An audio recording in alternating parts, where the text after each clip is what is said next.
आएगा, क्योंकि वो ये नहीं देखता कि मतलब कौन हमारा असदुद्दीन ओवैसी सारे सिकवे गिले भूल जाते हैं। शिकवे गिले नहीं, उनके अंदर ये एक अच्छाई है कि जब मुसलमानों के मसाइल पे बात आती है तो वो जो है आवाज उठाते हैं। तो ऐसे लोग जो ये जो आजकल सोशल मीडिया पर कमेंट्स में जिस तरीके से आप देख रहे हैं, एक भूचाल आया हुआ है ना, उस भूचाल को मैं कहना चाहता हूं कि इतना ज्यादा जो है इतराओ मत, जीत पर न खुश हो। जब आपका नंबर आएगा, जो ये बोल रहे थे माँ बहन की गाली दे रहे थे, इनका भी नंबर जब कभी आ जाएगा तो इन नादान चूजों के लिए भी वही डायनासोर फिर खड़ा हो जाएगा, असदुद्दीन ओवैसी। यस। इस वजह से मैं बार बार कहता हूं कि मर्यादा में रहिए। नहीं, ये आप चूजा चूजा जो कह रहे हैं, मैं इस वजह से चूजा कह रहा हूं कि चूजों ही का अकल नहीं होती है, ये अंडे से बाहर अभी आए, जीत पे इतना इतरा गए कि अंडे से बाहर आते ही आप इतना ज्यादा उबाल मार दिया आपने। अरे किसी की माँ को गाली दे रहे हो। अरे असदुद्दीन ओवैसी के ऊपर भी तो आरोप लगा, वहां बीजेपी जिताने पहुंच गए। अरे भाई बीजेपी को जिताने के लिए पहुंच गए, कांग्रेस पे भी तो आरोप लग रहा है कि 14 सीट कांग्रेस ने जितवा दी बीजेपी को, आम आदमी पार्टी को हरवा दिया। और सुप्रिया श्रीनेत ने कहा कि कांग्रेस पार्टी है, कोई एनजीओ थोड़ी ना है। तो यार असदुद्दीन ओवैसी की पार्टी ही है, क्या वो हवा है? पार्टी बनी है, चुनाव लड़ेगी। ये अकल तुम्हारे पास होना चाहिए, वोटर्स, हम सबके पास ये होना चाहिए कि हमारी लड़ाई कौन लड़ सकता है, हमारे लिए कौन खड़ा हो सकता है, आप उनको वोट दीजिए। ये वोट कटवा कटवा क्या होता है, ये क्या है? अरे 2 सीट पे कौन सा वहां सरकार बना लेते हैं। नहीं, सरकार बने ना बने, लेकिन 2 मजलूमों को टिकट दिया था। यहां पर देखिए समझने की जरूरत है, कपिल मिश्रा को चुनाव जिता दिया गया। कपिल मिश्रा कौन थे बताइए? वो लीडर थे, लीडर नहीं थे।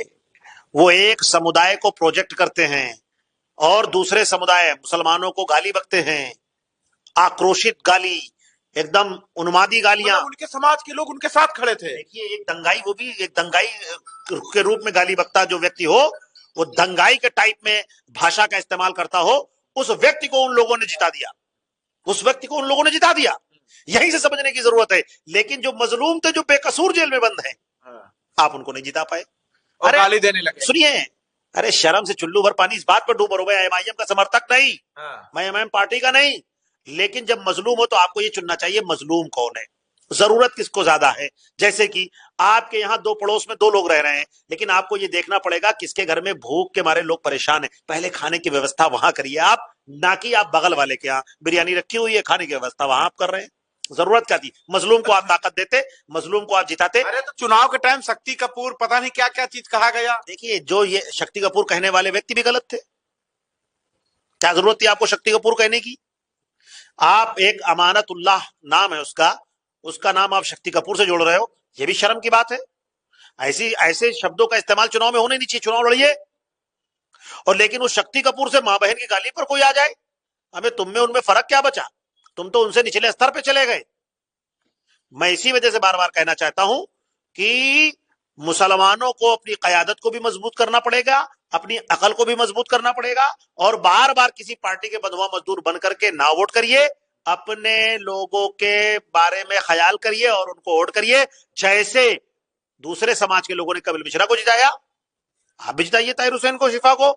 कोई लखनऊ में लड़े, कोई पूरे भारत में लड़े, आप जिताइए। क्यों नहीं जिताते? अरे तभी तो तुम लोगों को, हम सबको जो है मुसलमान वोटर्स को, लोग जो बंधुआ मजदूर फुटबॉल की तरीके से समझते हैं कि इनको मारो किक, ये फिर जो है बीजेपी के डर से वापस इधर ही आ जाएंगे। आप अपने घर पे एक मकान पे ईंट लगाइए, अपना घर मजबूत करिए। ठीक है। तो हमारे साथ शेख ताहिर सिद्दीकी जी मौजूद थे, जिनसे हम बात कर रहे थे। आपकी क्या राय है जरूर बताइएगा। देखते रहे 24 तक।